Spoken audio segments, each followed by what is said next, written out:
Because I got to tell you something. Don't go on yet, just for a second. It's the time differences are amazing. There are people just waking up. There are people that set their alarms up because it's 4 in the morning there, and they're waking up and they just or drink a lot of coffee and stay up all night and wait for this. It's pretty amazing what's going on around the world, and I love it. It's very exciting. All right, let me know when we go up. We are live. We are. Thanks. Thanks for letting me know. That's really nice. Hi. How are you guys doing? Welcome. Say hello. From San Rafael, California.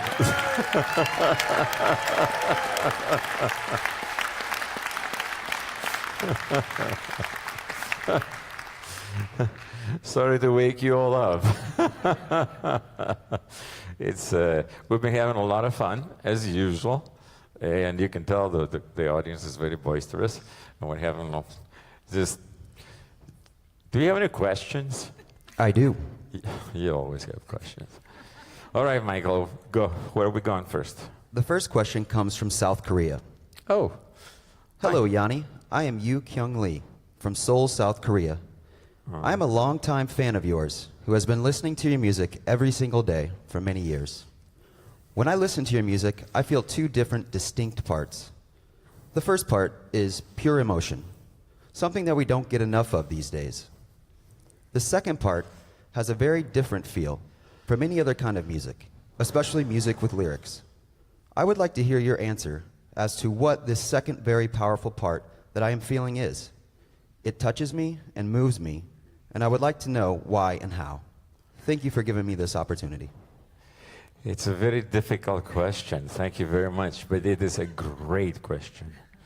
And by the way, Annyeong Haseyo, and 감사합니다 for your question. I just said hello and thank you in Korean.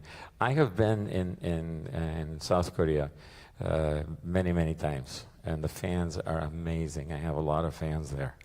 For those of you who don't know it, and most people don't know this, the South Koreans are called the Italians of the East because of their passion for music. They love music, and they educate their children.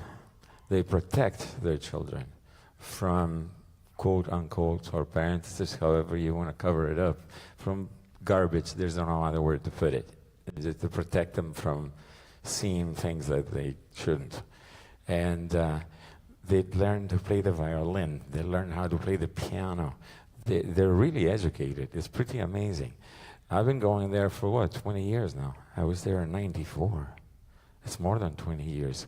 And I've been watching this country explode. This little country has left its mark on the whole planet. You can see what they've accomplished.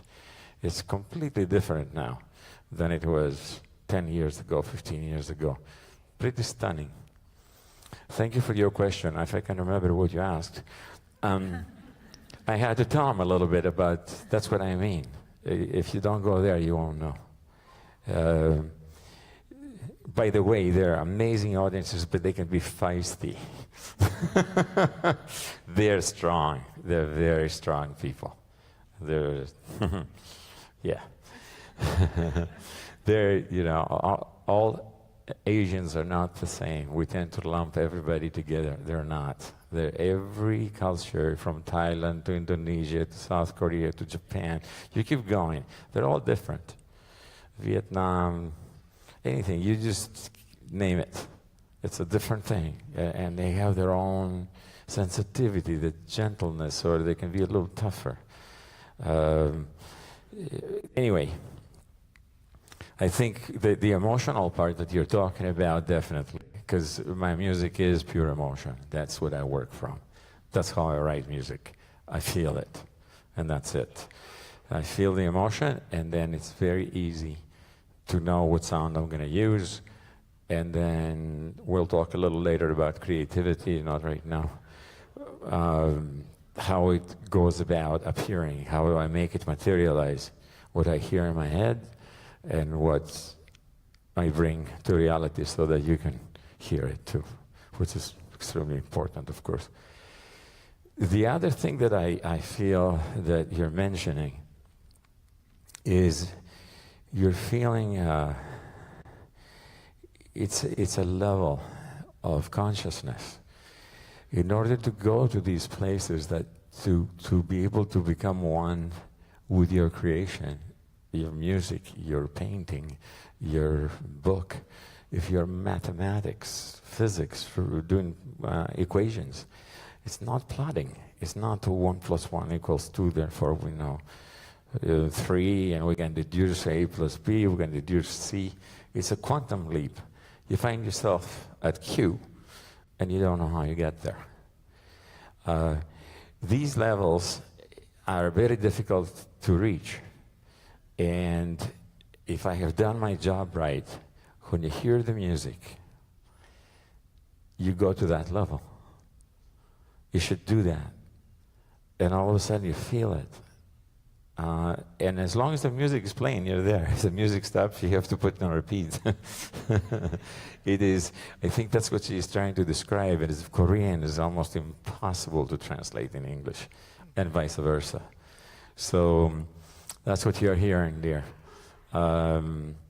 I think I'm glad you're feeling it. I'm glad you were feeling this, and I'm glad you're enjoying the music. And you see, no lyrics. It translates. It goes. The whole message goes directly. It bypasses logic, goes directly in your heart. Enough talking. I am gonna play a song for you and for everybody else who is watching, and I'm gonna try to do exactly what I just said. I don't know if I can do it because when I write is in private. I don't play the piano for anyone. And when I record or when I write a piece of music, I'm alone in my studio. That's it. No engineers, no nothing. It's just me. And it's a private experience. So I'm going to play a song that I have not played like this ever. It's called, no,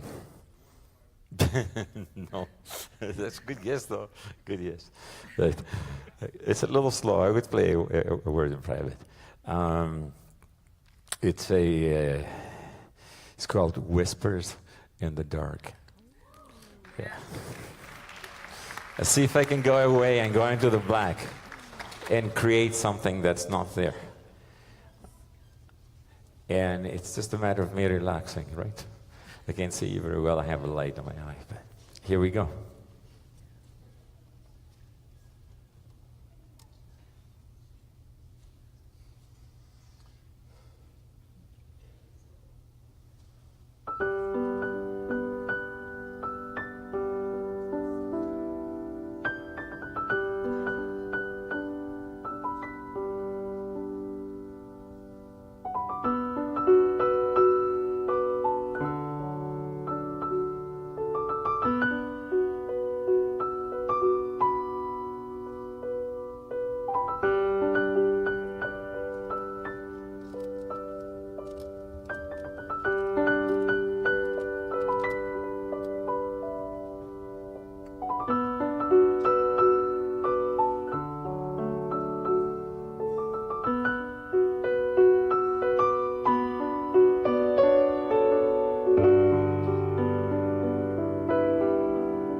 Thank you. Wow. It actually happened. It took me a little while. Took me a little while to let go. I'm not used to it. You can tell.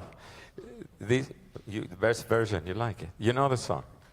It's not like that. These parts don't exist. And I'm looking at, you know what happens is it's an area. When I write a song, it's a whole area of music. And it has 10 themes, 18 themes. And because of the limitations of the CDs and all that, you have to kind of eliminate parts. But these parts never are forgotten. They're there. It's just a matter of tapping into them. It's very difficult to do it in front of a live audience, but I did it. I'm very proud of myself. There you go.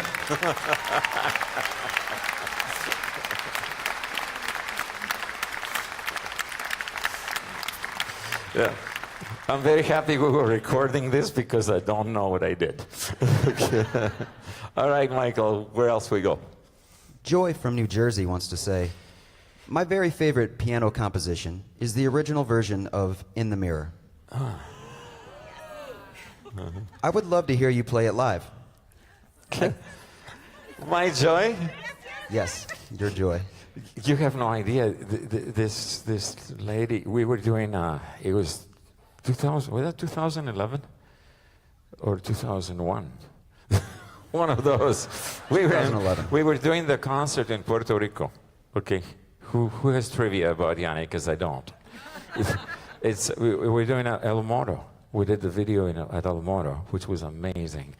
And it was raining every day, and wind, 50 miles, 60 mile an hour winds. We couldn't practice, we couldn't play. Video cameras, equipment, everything.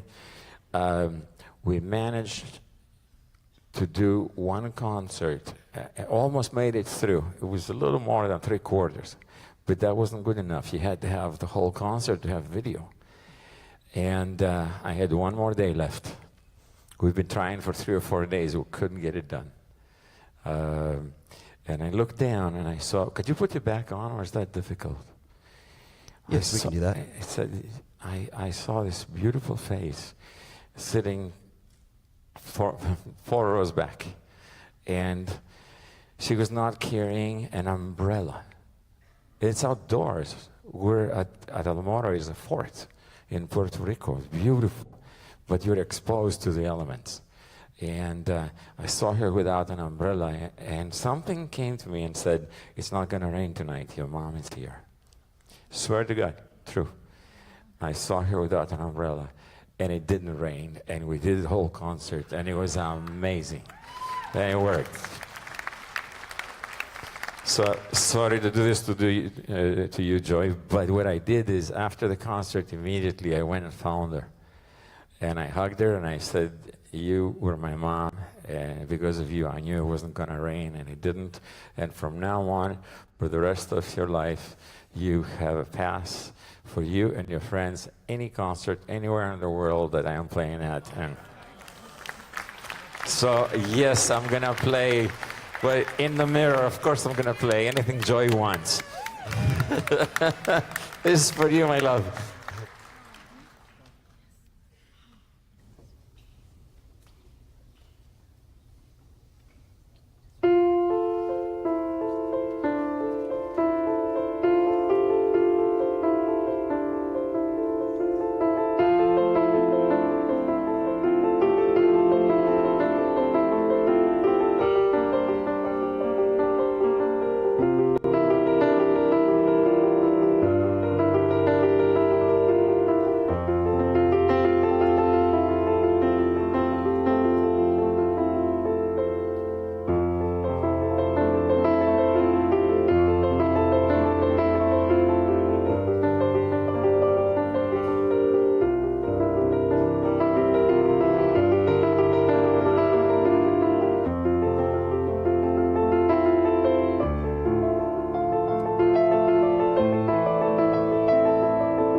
There you go, Joy.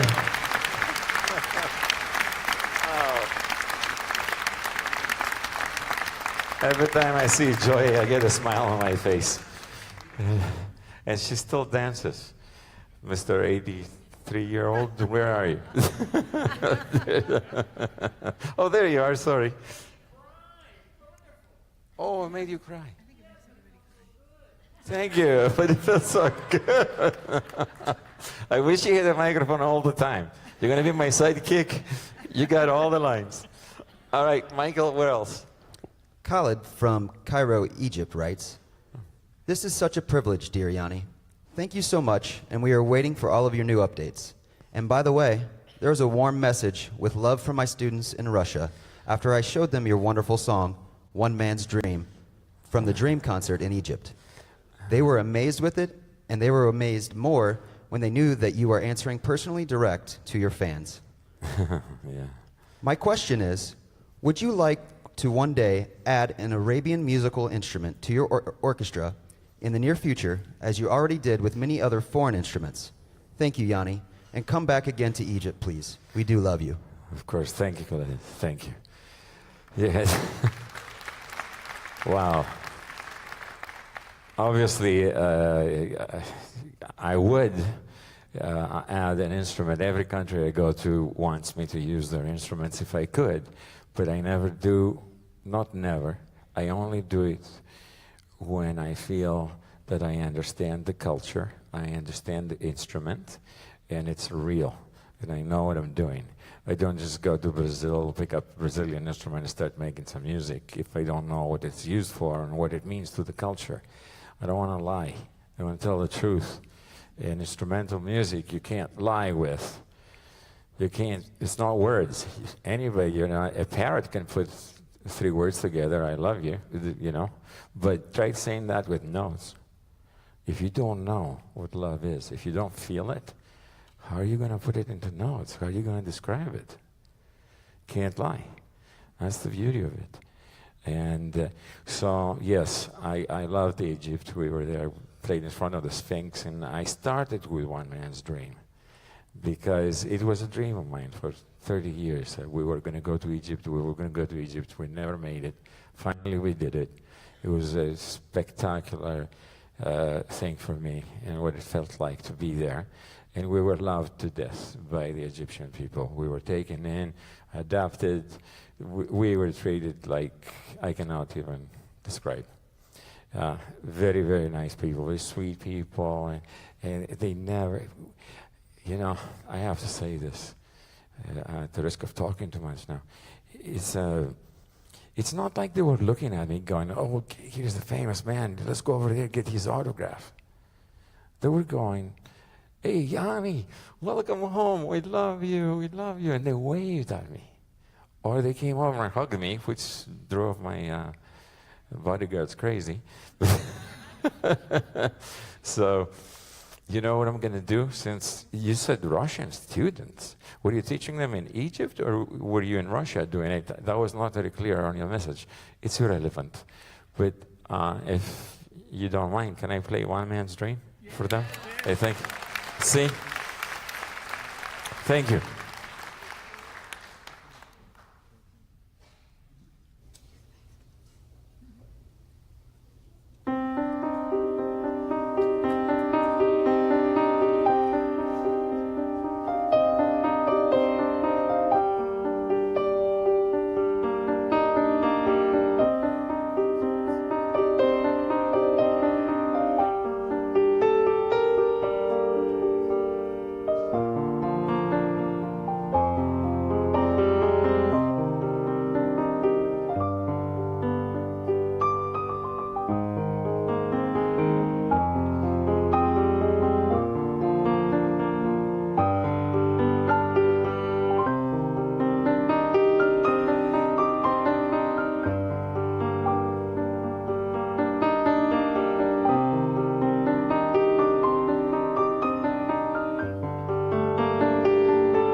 Thank you.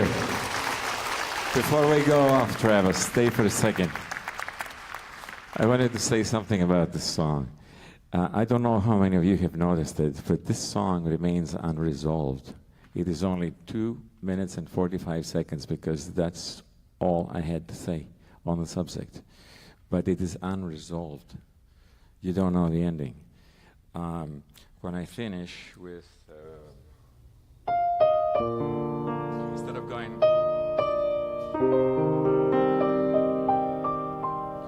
That's the ending, right? That would be a final. But I don't do that.